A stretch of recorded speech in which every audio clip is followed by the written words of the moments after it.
Lena never liked snooping. In fact, she had always prided herself on respecting boundaries. Greg's, her sister's, anyone's. She believed trust was the backbone of any relationship. But something about that particular Sunday morning felt off. It wasn't dramatic or theatrical. It was just a faint sense, like a whisper of discomfort in the room while she was tidying the house alone. The kids were with their parents for the weekend, and Greg had gone out for a run that somehow always lasted longer on Sundays than on any other day. She didn't go into his office with any specific intention. At first, it was just about organizing papers and removing the dust that always gathered in the corners of his desk.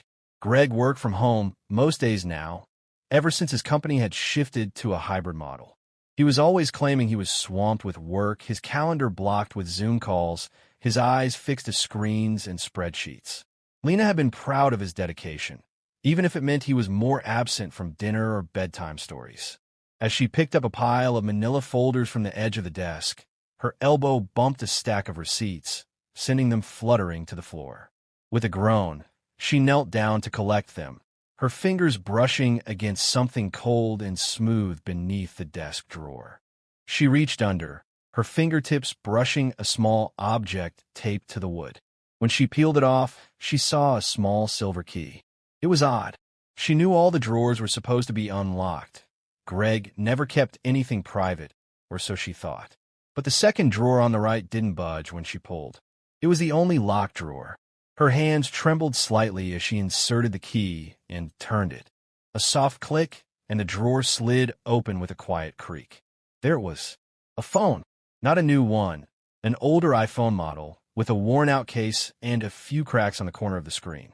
It wasn't Greg's usual phone. His main phone, a newer one, was always either in his pocket or charging on the kitchen counter. This one looked intentionally hidden, not used casually. It was still powered on. Her heart pounded, but not from curiosity. It was dread. Instinct told her that nothing good would come from this discovery. She should have closed the drawer, should have left the room, but her fingers moved before her thoughts could catch up. She unlocked the phone. No pascode. The screen opened to a messaging app, one she didn't recognize. It wasn't iMessage or WhatsApp, just some generic app with a blue icon. Maybe that was why he kept it on the hidden phone. At the top of the conversation list was a contact named Bluebell. The name was innocent enough, but something about it sent a chill down her spine. She clicked the thread. The first thing she saw was a photo. Her sister, April. Lena stared at the screen, frozen.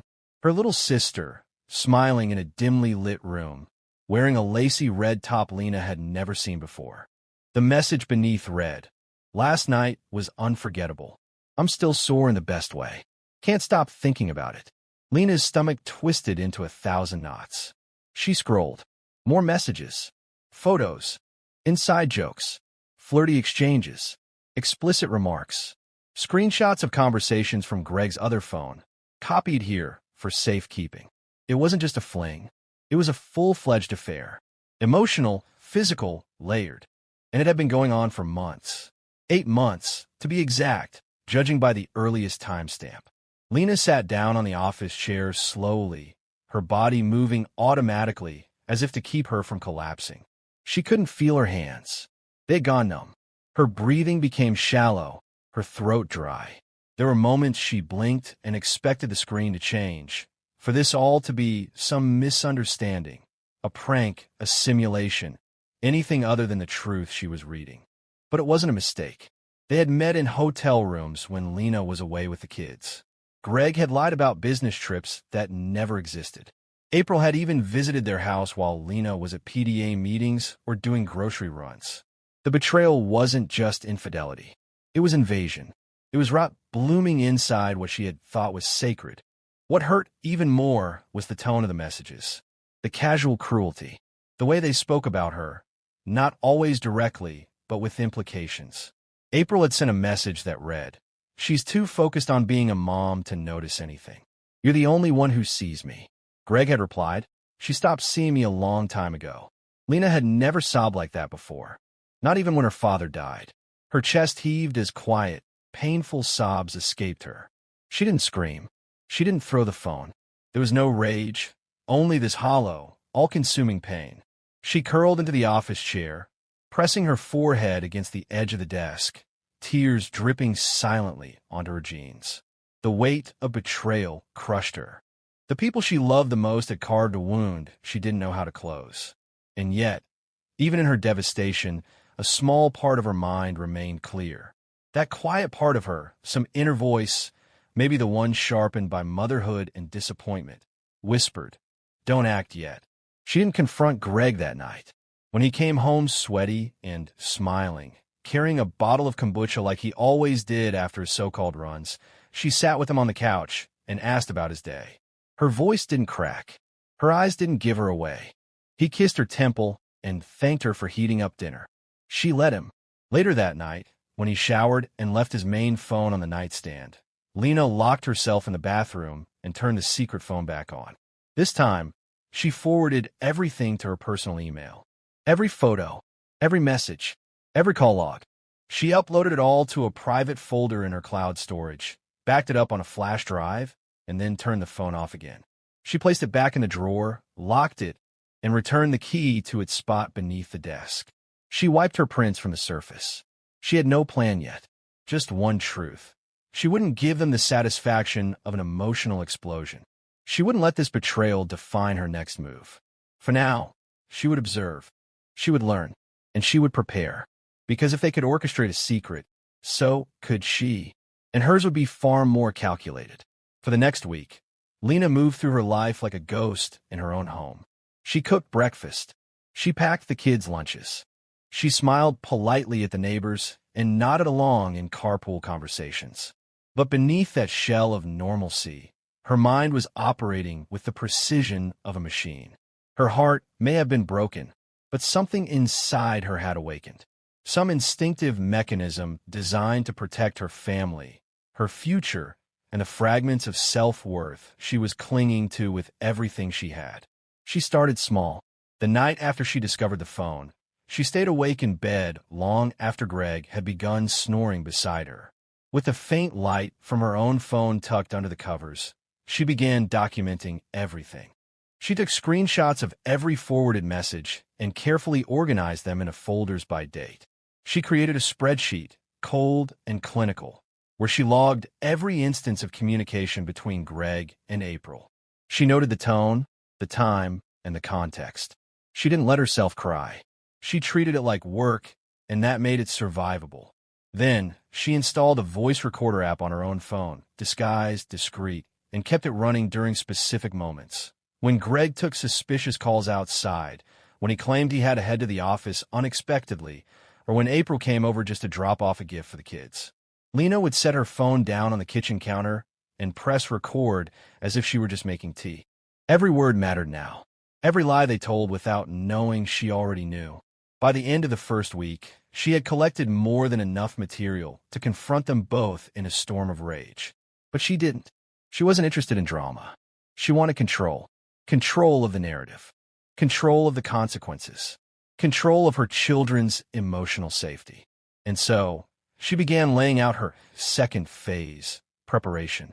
She opened a secret bank account at a small local credit union under her maiden name. She used a portion of the savings she had tucked away over the years, birthday money, a small inheritance from her grandmother, and a refund from a canceled vacation Greg had insisted they postpone. Quietly, she redirected her direct deposit from the part-time online job she'd taken on last year into the new account. Greg never paid attention to those earnings. He had always dismissed them as her little projects. Next, she booked a consultation with a divorce attorney. The firm had solid reviews, a discreet entrance, and a reputation for working with women in high-conflict separations. She told Greg she had a dentist appointment, kissed him on the cheek, and drove across town. Sitting in that cold office, a cup of untouched coffee in front of her, she recounted the entire situation to a lawyer named Claire. Claire didn't gasp. She didn't widen her eyes. She nodded slowly, as if she had heard this all before, because she had. And that steadiness comforted Lena. "Do you want revenge?" Claire asked, after writing down the basics. Lena shook her head. "I want my life back. I want to protect my kids. I want to make sure they don't get caught in something ugly." "Then we start with documentation," Claire said, sliding a small notepad across the table. "You've already done a lot. That's impressive. Keep everything. Start watching for financial transfers. If he's hiding a second life, it often includes money movement. And don't confront him until we've built your foundation. When you do, we'll do it on your terms." That night, Lena made sure to clear her browsing history and delete the lawyer's contact information after saving it to a separate phone number she registered online. Untraceable. She felt like she was living a double life, but somehow it didn't feel wrong.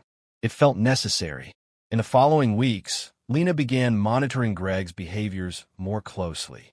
She noticed that on Tuesday evenings, he always claimed to have meetings that ended unusually late. His run routes never matched what he posted on his fitness app. Sometimes he'd come home freshly showered, but Lena knew he hadn't used their bathroom. He was slipping, growing careless in his comfort. April, on the other hand, was always sweet when she dropped by. She'd bring toys for the kids or leftovers from Sunday dinners with their parents. She hugged Lena tightly and laughed loudly in her kitchen. But Lena noticed the faintest details, the extra perfume, the perfectly done hair, even for a casual visit, the way she seemed to check her phone nervously when she thought no one was watching. Lena never broke character. She served coffee, smiled, and asked her sister how work was going. Inside, though, her hands clenched in a fist behind her back. One evening, Greg came home unusually late. He claimed he'd had a flat tire and had to wait for roadside assistance. Lena nodded sympathetically, handed him dinner warmed in the oven, and offered to help with the laundry he'd brought in. Inside the gym bag, she found 2 cologne bottles, one they owned and one she'd never seen before. She didn't say a word, just added that to her list. The silence between them wasn't cold. It was strategic. Lena acted as if nothing had changed. She kissed him goodbye when he left in the mornings. She asked about his meetings. She even initiated conversations about summer plans, vacations, and school schedules for the kids. All the while, she was mentally drafting a timeline for departure. But even the best-kept masks begin strain. One morning, while Lena was preparing breakfast, her daughter Abby, only 8 years old, looked up from her cereal and asked, "Mommy, why do you look sad in your eyes?" The question struck like lightning. Lena turned around too quickly and forced a smile, blinking away tears. "I'm just tired, sweetie," she whispered. "Nothing for you to worry about." She kissed the top of Abby's head, but the moment haunted her for days. That's when she made a decision. She wasn't just collecting evidence for herself anymore. She was doing it for the children, for their safety, for their emotional health. Because whatever was coming next, it had to be built on stability, not chaos. Claire helped Lena begin the legal process quietly. They filed initial paperwork and prepared financial disclosures. Lena had already tracked several instances where Greg had transferred money to an account linked to a woman's name. Not April's, but someone else. Possibly a cover. Possibly an accomplice. Claire's team began looking deeper. Meanwhile, Lena found solace in therapy. Her sessions gave her a place to unravel, to ask herself how she could have missed the signs, how she could recover trust in herself. Her therapist reminded her that betrayal often hides in plain sight, shielded by love and routine. That gave her the strength to keep going.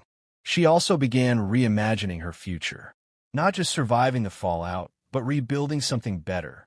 She updated her resume. She applied for remote roles in marketing, the field she had left years ago to raise the kids. Within 3 weeks, she landed a freelance contract with a small agency based in Denver. It wasn't glamorous, but it was a seed, and she planted it, quietly, away from Greg, away from April. Every morning, she woke up a little stronger. Every night, she slept with a little more peace, because now the power was shifting, and it was hers again. Lena had always believed that justice didn't have to be loud to be powerful. In the weeks following her quiet decision to take back control of her life, she had become a master of restraint. Every day she woke up, made breakfast, packed school bags, and kissed her children goodbye, all while carrying the crushing knowledge of the betrayal that lived under her roof, and the smile of a sister who had once braided her hair and whispered secrets in bunk beds. The world around her had not changed, but she had. Her thoughts were sharper now, her time more deliberate. Every conversation, every movement, every nod she gave Greg and April was laced with intention. She had gathered enough evidence to bring down both of them. But she wasn't going to just walk away with tears and paperwork. She was going to walk away with dignity, truth, and everything she had built protected. The legal process was already in motion. Claire, her attorney, had filed the preliminary divorce petition, marked confidential for safety and emotional protection of minors. Greg didn't know yet, and that was exactly how it needed to stay. One rainy afternoon, Lena sat at the kitchen table sorting through old bills when she noticed a letter from their joint bank account. It wasn't addressed to her, just Greg, but had somehow ended up in the pile of mail. She opened it without guilt. Inside was a summary of recent wire transfers. The last 3 were to an unregistered business in a neighboring county, amounts just under $10,000. Her heart didn't even race anymore. She just calmly took a photo, emailed it to Claire, and logged it in her spreadsheet. There would be no shouting match in their living room. There would be a courtroom, and in that room, Lena would have everything. She also knew she needed to time the confrontation precisely. If she revealed her knowledge too early, Greg could become defensive or manipulate their assets. If she confronted April too soon, her sister might twist the narrative, claim it was Lena's coldness or paranoia that pushed them together. Lena wouldn't give either of them that chance. Instead, she would ensure they were blindsided by her strength. Her opportunity came sooner than she expected. Greg came home one Friday evening, cheerful, humming, and with a bottle of wine in hand. He kissed Lena on the cheek, something he hadn't done in weeks, and said, "How about a cozy movie night? Just us?" His sudden warmth felt forced, but she played along. She smiled, accepted the glass he poured her, and nodded as he scrolled through Netflix. "I've missed this," he said, sipping his wine. "We've been so busy lately." Lena tilted her head, watching him. "We have," she said softly. "Work's been nonstop." Greg gave a distracted smile. He wasn't used to her being unreadable. She could see him trying to gauge her. Did she know? Had something changed? The nervous flicker in his eyes was subtle, but there. It told her he had started to feel the ground beneath him shift. Over the next week, she began preparing for the moment she would flip the board. She scheduled a weekend getaway for herself and the kids. Just a mother-children bonding trip, she said casually, and Greg didn't protest. In fact, he seemed relieved. "You deserve it," he told her. "I'll get some stuff done around the house while you're gone." Lena smiled. She didn't tell him she had already packed her important documents, copies of all their financials, her childhood photo albums, and a backup drive containing every message between him and April. She rented a small cabin 3 hours away. It was simple but warm. The kids thought it was an adventure. They roasted marshmallows and played board games, unaware that their mother was finalizing her separation behind a laptop screen once they fell asleep. Claire called her the second night. "We're ready," she said. "Everything's documented. I've spoken with the forensic accountant. The transfers Greg made, those are sufficient for a claim of financial misconduct. You'll have grounds for a favorable division of assets. If we serve them both next week, it'll align with the court calendar and give you momentum." Lena felt a strange calm wash over her. "Do it," she said. Monday morning, she drove the kids to school, packed a change of clothes for each of them in her car, just in case, and returned home by noon. Greg wasn't home. He had left a note. Had to head out for a quick meeting. "Love you." Lena stared at those words for a long moment, then folded the note and tucked it into a file folder labeled Last Lies. By 2 p.m., 2 process servers arrived, one for Greg and one for April. Greg was served at his office parking lot. According to Claire's investigator, he went pale, stood frozen, then turned red and began yelling into his phone. April was served at her workplace. She was seen tearing open the envelope and storming into the bathroom. The server noted she appeared panicked and disoriented. Lena didn't text either of them. She simply waited. At 4:48 p.m., her phone rang. "Greg." She let go to voicemail. 2 minutes later, he called again. Then a message. "Lena, we need to talk. Please call me back. It's not what you think. I swear. Just please pick up." The delusion in his voice nearly made her laugh. Not what she thought. After 8 months of lying, hiding, gaslighting, Lena silenced the phone and went back to folding the kids' laundry. 5 minutes later, her phone buzzed again. April. Lena stared at the screen. She didn't answer. The next morning, Greg was home when she returned from school drop-off. He was sitting at the kitchen table, face pale, hands shaking. She walked past him to make coffee. "You went through my things," he said, voice hoarse. She turned, met his eyes.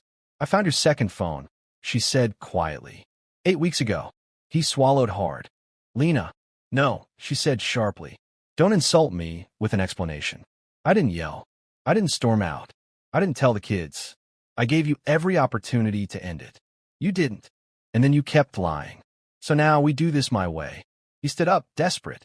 "It didn't mean anything. It was a mistake. A stupid. It was my sister, Greg," she snapped. "A mistake doesn't last for 8 months and involve hotel receipts, fake meetings, and secret bank transfers." His mouth opened, but no words came out. Lena turned to her coffee, added cream, and sipped slowly. "You'll hear from my attorney today. I've already filed for custody. I have proof of everything. You can fight it, but I guarantee you won't like the outcome." His voice cracked. "And April? She can explain herself to our parents," Lena replied. "They know. I sent them the screenshots last night." Greg looked like he had been punched. Lena picked up her car keys. "I have a meeting. When I come back, I want you gone. I've arranged for a friend to help you collect your things next weekend. Until then, you'll stay somewhere else." And with that, she left. Not with tears, not with screaming, but with her power fully intact. The house felt different once Greg was gone. Not quieter, exactly, but lighter. Like the walls had released a long-held breath. His absence wasn't a loss. It was a shift. One Lena had prepared for carefully, layer by layer, over the course of 2 excruciating yet empowering months. Now that the execution was complete, now that the confrontation had passed and the legal wheels were in motion, Lena faced the stillness of her new life with a sense of readiness she hadn't expected. She wasn't numb. She wasn't hollow. She was focused. The kids adjusted faster than she anticipated. Greg had told them he was going to stay with Uncle James for a while because he had a lot of work to do and Mommy and Daddy needed to sort some grown-up things.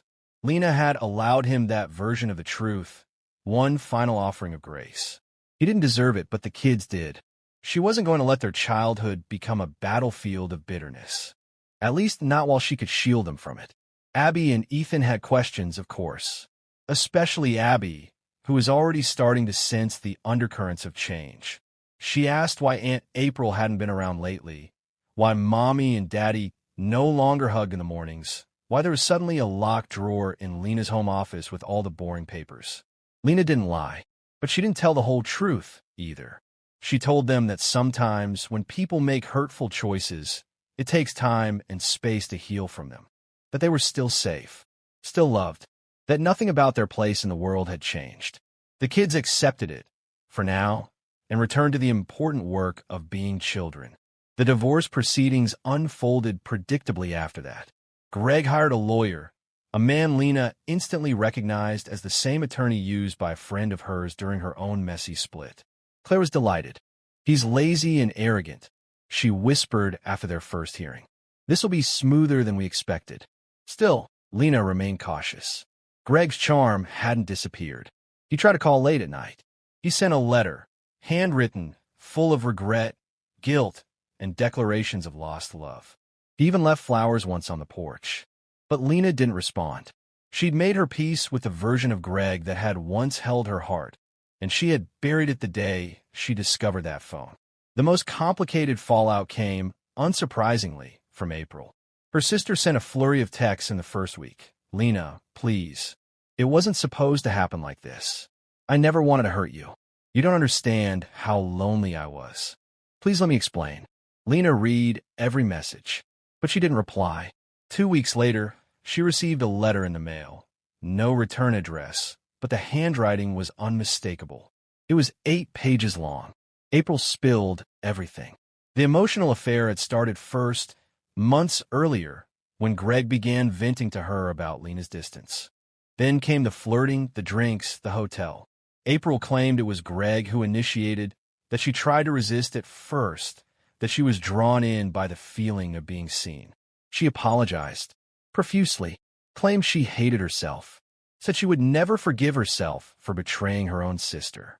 Lena read it all, then placed the letter in a box she labeled Unforgivable Things and locked it away in the back of her closet. Forgiveness wasn't coming. Not yet. Maybe not ever. But neither was revenge. Lena chose peace. By the end of that month, Lena's lawyer finalized a favorable settlement. She retained full custody of the kids, the family home, and a share of Greg's business interest, enough to ensure she wouldn't struggle. Greg attempted to contest the financial terms, but the documentation of the affair, the hidden bank transfers, and his misconduct with marital assets made his case pitifully weak. His attorney advised him to settle. He did begrudgingly. Lena didn't smile when the judge approved the terms. She simply nodded and thanked Claire. She wasn't there to celebrate. She was there to close a door. That night, she sat in her bedroom with a cup of herbal tea, wrapped in the same robe she used to wear on Sunday mornings when Greg brought her breakfast in bed. She looked around the room and realized for the first time that it was truly hers again. Her space. Her sanctuary. She started sleeping better. Work, too, had taken on a new rhythm. The remote job she'd taken months ago had turned into a longer-term contract. She was now handling multiple clients, rebuilding her professional identity one project at a time. Her boss had offered her a chance to speak at a virtual seminar on relaunching a career after a major life transition. Lena almost declined, but something in her stirred. She accepted. Her talk was raw and honest. She never mentioned names, never detailed the affair, but she spoke about resilience, about rebuilding, about letting the silence between betrayals and rebirth shape you into someone you didn't expect, but someone you deeply respect. After the talk, her inbox was flooded with messages. From women, from strangers, from single mothers, from widows, from women stuck in silent marriages who thanked her for showing strength without bitterness. It was the first time Lena felt something beyond survival. She felt useful. The kids began to thrive again, too. Abby started drawing again. Her sketches now filled with images of strong women standing in front of castles, holding shields. Ethan stopped asking where Daddy was every morning. Instead, he began asking if they could have pancakes, just us on Saturdays. Lena always said yes. She never spoke to April again. Their parents, after seeing the screenshots Lena had sent them, were devastated. Her mother cried for weeks. Her father said nothing, but stopped inviting April to Sunday dinners. Lena didn't encourage their judgment. She didn't encourage reconciliation either. She let it be. Her silence was not meant to punish, but to protect. There were some wounds that shouldn't be forced shut. 3 months after the divorce was finalized, Greg asked to meet in person. Lena agreed, at a local park while the kids were at school. He looked thinner, tired. His smile was tentative. "I'm not asking for forgiveness," he said. "I just wanted to say I'm sorry." Lena nodded. "I know." He fidgeted. "You were always better than me. I didn't know how to be loved the way you loved me. It scared me. I'm not your therapist, Greg," she said gently. "You need to figure that out on your own." He looked down. "Will you ever talk to April?" "No, Lena replied. That part of my life is over." She stood to leave. He stayed sitting on the bench. That was the last time they spoke outside of co-parenting emails. Lena didn't need revenge. She had something far better. She had her life back. She had her dignity. She had her future. And every morning, as she stood by the kitchen window, sipping coffee while her children laughed behind her, she felt whole again. Not because everything had healed, but because she had.